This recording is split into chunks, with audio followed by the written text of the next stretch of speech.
Hello everybody, it's Casey here, back for a new reaction. Finally, I know for those of you who watch my channel for a while, I realize it's been a hot minute since we last did one of these, but finally, we are back. If you're brand new to this channel, hello and welcome. And if you've been watching my channel for a while, then you may know by now that for most of my reactions, I always try to look up various original animations, or even if it's part of like a different fandom or something, I always like to try and find and highlight various animated projects or just fan projects in general, even live action ones that I think are just more obscure or something that either maybe you haven't seen in quite a long time or you may have never seen before. And over this whole series, I've been finding a lot of really interesting hidden gems in here that I think deserve a lot more attention. So hopefully my little corner of the internet is helping people find some brand new things to, new projects to look at and check out, and just show that, a lot of, you don't have to rely on just whatever mainstream stuff is going on right now, that a lot of times it's these more obscure indie projects that you can find some really high quality entertaining stuff. So this thing that we're going to react to today, it's only 3.5 minutes long. It's very short, but it's something that I had actually never heard of before at all, and it was a suggestion by one of my viewers here on the channel, which I can't remember how far back it was. I've been having this on my docket for forever, so it's been so long that I'm really sorry, but I just can't remember who exactly it was that suggested this to me. I definitely know for sure it was somebody on YouTube who suggested this to me. So if you're watching this and you are the one who requested this, then by all means please leave a comment on this video so that I can pin the comment so I can give you the credit for directing me to this. But at long last, we're finally going to watch it. And what is it exactly? Well, apparently this was created and uploaded by a guy named Mick Posh, or it might be Posh, but it's called Rock and Roll Pet Store, and at least according to the description here, it was uploaded about 5 years ago, and it says, here's an animation that I made back in the 80s. It was shown as a short feature on Home Box Office, Cinemax, Nickelodeon, and a few kids shows. Which, if you remember back on some of my previous reactions, such as the killing of an egg and the cat came back, and I think another one was Dog Brain, and I forget what the cat one was. It wasn't Cat Scratch, but I know there was something we reacted to here that was with cats too. I know I did the cat and the dog one at the same time, but apparently these were a lot of really old just short cartoons that I guess in between commercial breaks Nickelodeon would play. And I was born in '89, so maybe this was just past the point I was born, that either they didn't air this by the time I was born, or maybe it was just so long ago I'm just too little to remember this. But either way, I might as well be going in blind on this, because this is very new to me. I remembered the cat came back for sure, but I don't seem to recall this at all. So I can't wait to watch it and see what this is all about. And if this is the first time for you guys too, then I hope you enjoy. And as always, I will always link in the video description. I will have links to the original video that I'm watching so that you can go and give the creator the views and be able to also watch this without my commentary over it. But as always, please go and watch the original videos too. Please give them the views and the comments. Any of these creators deserve all the love and attention in the world. So without further ado, let's go back in time to the 80s and see what this little cartoon is all about. So let us watch Rock and Roll Pet Store. Ready? 3, 2, 1, play.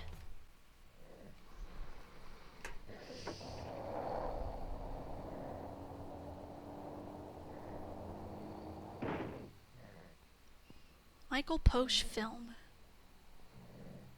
Rock and Roll Pet Store. Uh-oh.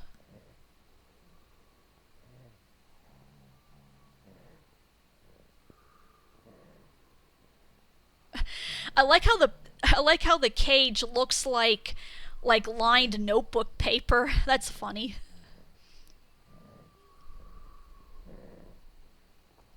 There's a giraffe in the pet store? What is McGilla Gorilla here? Like, what pet store is this? Yeah, hi mommy, can I have a giraffe for my birthday?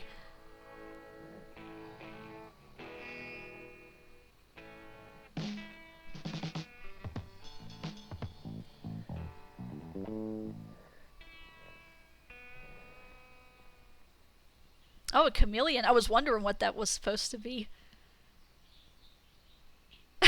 His eyes and his mouth looked like My Neighbor Totoro.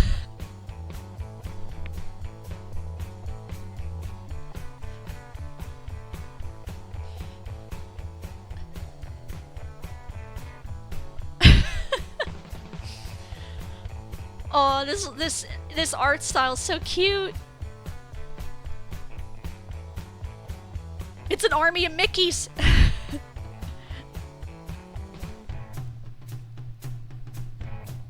Look at the moon. Durr.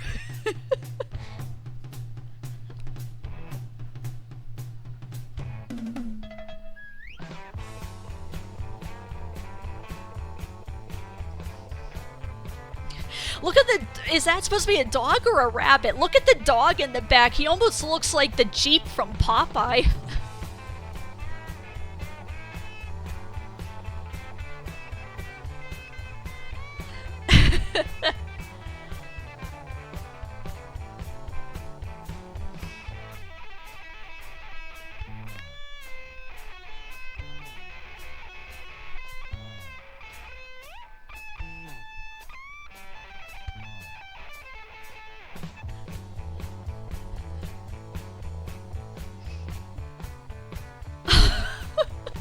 What is that? Are they dogs or rabbits? What is that supposed to be?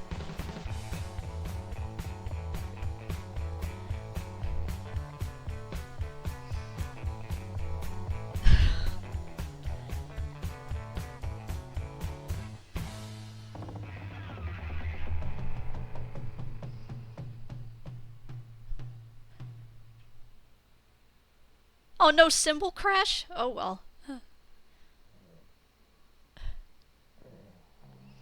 I was waiting for the owner to come busting in. I guess not. And that's it. Wow, they rocked out and then they're like, okay, we're done. Brian Draco's Broccoli Robe Rabe Studio? What? Aw. That was cute. That was really cute. Well, there you have it. That was Rock and Roll Pet Store. Yeah, that was definitely new to me. I do not remember this, like, at all. Like, well, I guess to anybody, whoever it was out there that suggested this to me, thank you for that. That was really adorable. That actually reminded me a lot of, like, the what they call rubber hose animation. If any of you fans of the game Cuphead are out there, it kind of reminded me of that, which in of itself was supposed to be, like, a tribute or homage to those very, very old, like, Disney cartoons or the Max Fleischer cartoons from, I mean, like, from, like, the 30s, like, way, way back when everybody had, like, you know, noodle arms and big white gloves and everything. Like, it kind of reminded me of that. It was almost that same, like, style, the way they made their eyes and the wiggly ears and stuff. And it also gives me shades of, because we've seen this before, you know, it's like the Toy Story formula, or if you know the more recent movie, The Secret Life of Pets, it's almost like that, where, you know, what happens whenever you're not home and the lights go out, like all the different stuff in the room, or in this case animals, all the stuff comes to life, or they start doing goofy stuff when the humans aren't around. But yeah, but this was really cute, and the only question I have is that, in regards to that giraffe, I want to know, to any of you out there who have gone to any specifically pet stores, I want to know, what is the most, like, weird, exotic animal that you have ever seen at a pet store at all? Like, actual for sale, like, to sell to somebody, like, as a pet. Because I've seen frogs and snakes and tarantulas and stuff, but, like, if you guys know anything out there that's really, like, weird or obscure, please tell me, because I would be very curious to know. But yeah, that's it. That was Rock and Roll Pet Store. So apparently this aired, like, way back in the day on, like, Nickelodeon and other, like, just different channels, I guess, just as, like, you know, as, like, a break in between the commercials, like, before the next show or movie would come on. If they had some air time to spare that they needed to fill it up with something, they'd play something like this. And that's kind of like an era that's probably never coming back. Because I do remember those days when, especially like on Cartoon Network, they'd have like the Cartoon Network shorts and groovies where I guess if they needed some extra time to kill before the next show would come on, they would play like a quick little music video.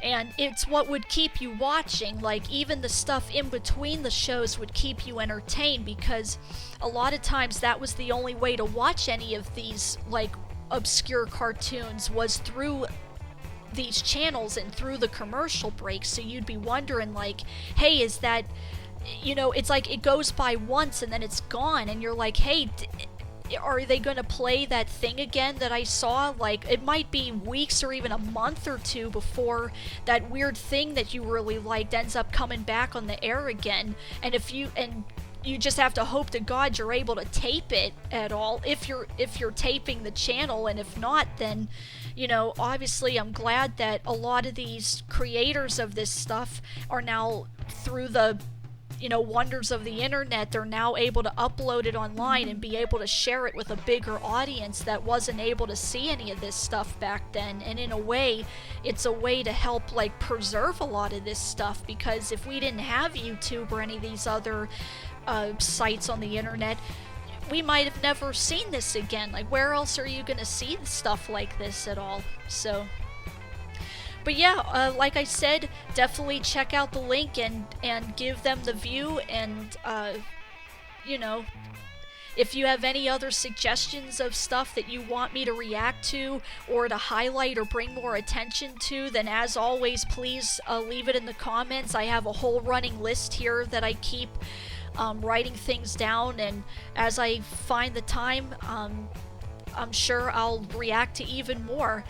And I do realize it's been a while since I've done one of these, but as I said in my previous video, I've just been really busy with between preparing for conventions and working on my comics, as well as my new written novels that are very slowly coming out, which, by the way, I do have it here. Ruby and the Magic Lantern is still available. It's on sale on Amazon right now. The very previous video I just posted talked all about this. It includes 27 different artwork that I drew myself and illustrated for this, and I'll have more information at the end of the video here too, but I've been out trying to promote this more as well. And I even have another book that I'm working on right now, and hopefully in the next couple months I'll have some more information on that for you guys too when that eventually drops. It's still in the writing and kind of editing phase here now, but hopefully we'll have some more exciting news for you guys soon. But anyway, that's it, and until next time, thanks for watching, thanks for listening, and bye-bye.